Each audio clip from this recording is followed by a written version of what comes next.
Okay, happy Sunday, Jonathan Fibinogi. You can tweet me at Fibinogi. I am going to really look in the book of John. It says, I am the vine, you are the branches. And this is Jesus speaking. He says, whoever lives in me and I in him bears much fruit, much abundant fruit. However, apart from me, cut off from vital union with me, you can do nothing. So, how do we dwell in God? How do we abide?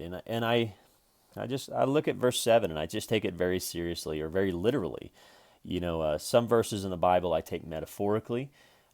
Some verses are just very clear and very, what I think are just clear instructions. It says, if you live in me, abide vitally united to me, and my words remain in you and continue to live in your hearts, ask whatever you will and it shall be done for you. And so I just think these two verses are so important because they speak to really our relationship with God, or in the Bible. It says, really, if you want to understand our relationship with God, it's very nature based in the sense that it's, go look at a tree and go notice how that tree, it's beautiful, but it's rooted in the ground. And so Jesus here is saying, hey, you're really going to have to live more like that. I mean, like, that's an image. That imagery is what I want to teach. It says, I am the vine and you are the branches. And it says, apart from me, you can do nothing. And then it says, if you live in me and my words remain in you and continue to live in your hearts, ask whatever you will, it shall be done for you. And then there's, it's all kinds of stuff, where it says just, we have to simply love one another. And in an earlier video, I was talking about just really getting into John 15 and noticing how rich it is. But today I want to just go and just, like, for example, how do we abide? It says, and my words remain in you. So, for example, sometimes just reading and to say, and turning a verse into something that says, thank you, or turning a verse into gratitude. So instead of it saying, but when the comforter, helper, advocate, and intercessor, strengthener comes, just say, God, I thank you that you're the comforter. God, I thank you that you're my helper. God, I thank you that you're my advocate. And I noticed, here's a verse here, and this is from the book of John. I guess I'm in kind of a John mood. This is First John. And this is something that I kind of have come back to a lot. It says, if we positively know that he listens to us, and that whatever we ask, we also know with settled and absolute knowledge that we have granted us our present possessions that request made of him. I mean, that's just the Bible, verse 1 John 5:15. It says, and since we positively know that he listens to us in whatever we ask, we also know with settled and absolute knowledge that we have granted us as our present possessions, so that whenever we ask God, we should also be mindful that we have received it already. This morning, I was just reading in the book of Psalms 13. Now look at this. It says, but I have trusted, leaned on, and been confident in your mercy and loving kindness.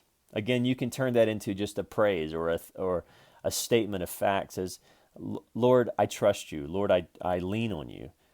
Lord, I thank you that you're merciful and you're loving and you're kind. And maybe you just like the word loving and kind. I mean, all we're doing here is we're just going from John 15 and we're letting his words live in our lives. Well, the only way that we can let his words live in our lives is when we let them into our lives, and however we do that. And I think sometimes we sort of, if you're like me, I kind of struggle with, kind of the questions of if and how and what and does. And a lot of times I answer faith with questions, but sometimes we just got to literally just say, okay, well, the Bible says if we let the words in our lives and we marinate on those words and we let those words kind of soak into our consciousness, that it will be granted as our present possession. So, for example, we might just want to just literally just look at verse 5. This is, again, Psalms 13.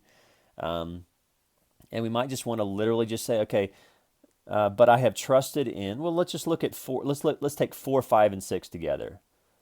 Lest my enemy say, I have prevailed over him, and those that have troubled me rejoice when I am shaken. Well, let's read 3, and let's just read it as a continuous thought. It says, consider and answer me, O Lord. Lighten the eyes of my faith and behold your face in this pitch-like darkness, lest I sleep the sleep of death.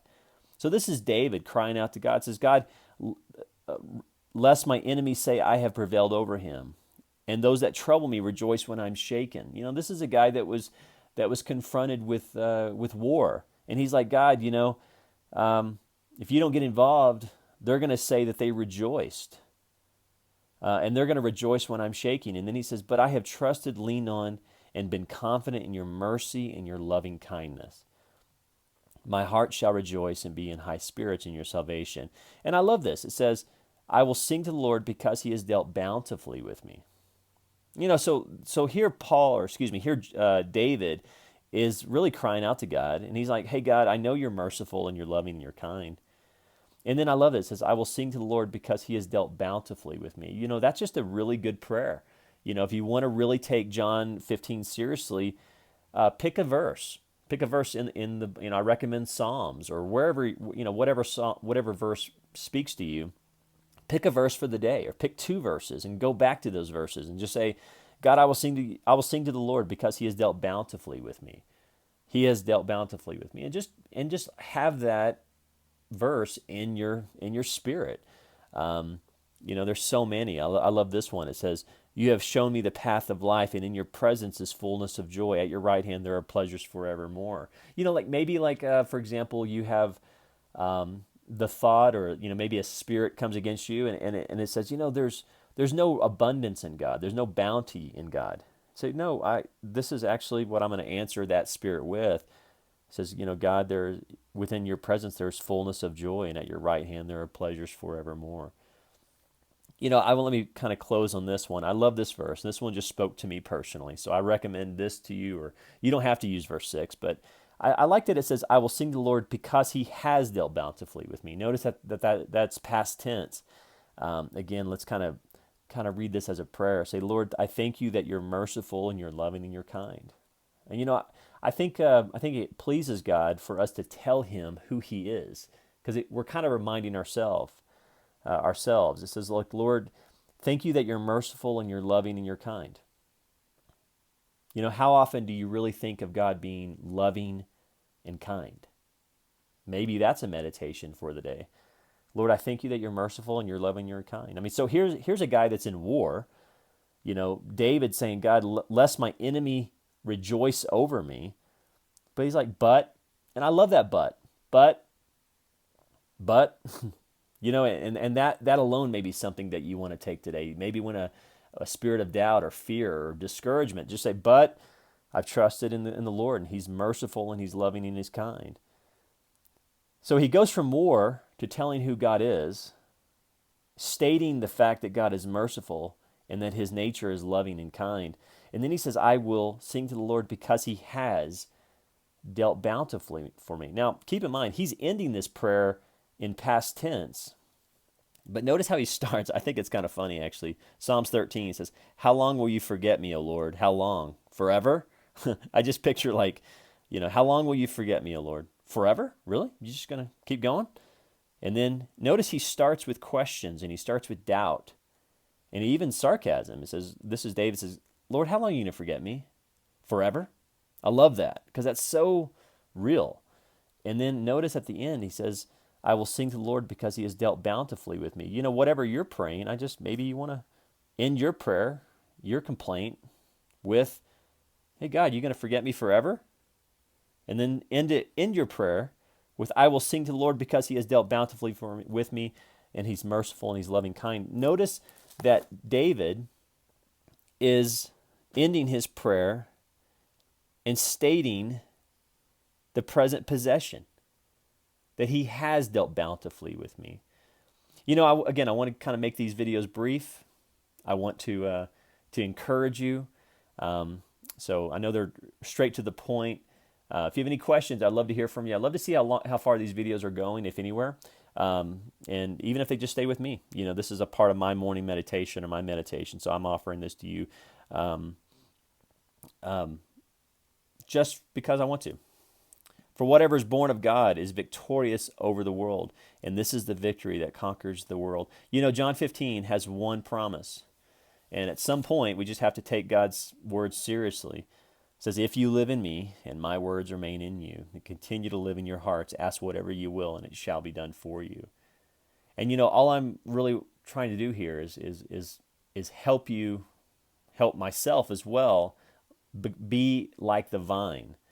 Be the vine that God says we need to be. And the only way that we can really be a part of the vine, according to John 15, says we have to let Jesus' words have a place in our life. And a lot of times we have all kinds of words in our lives. We have Facebook words.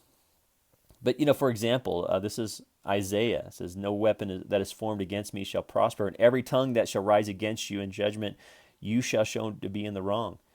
And I love this. It says, this peace, righteousness, security, triumph over opposition is the heritage of the Lord.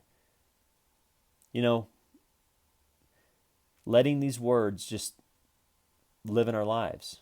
Something comes against you, and just think of the triumph over the opposition is the heritage of the Lord. Anyway, these are some words.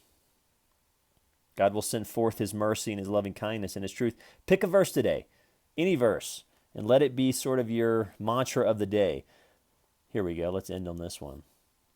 For your mercy and your loving kindness are great, reaching to the heavens, and your truth and your faithfulness to the clouds. Be exalted, O God, above the heavens. Let your glory be all over the earth. You guys have a great day.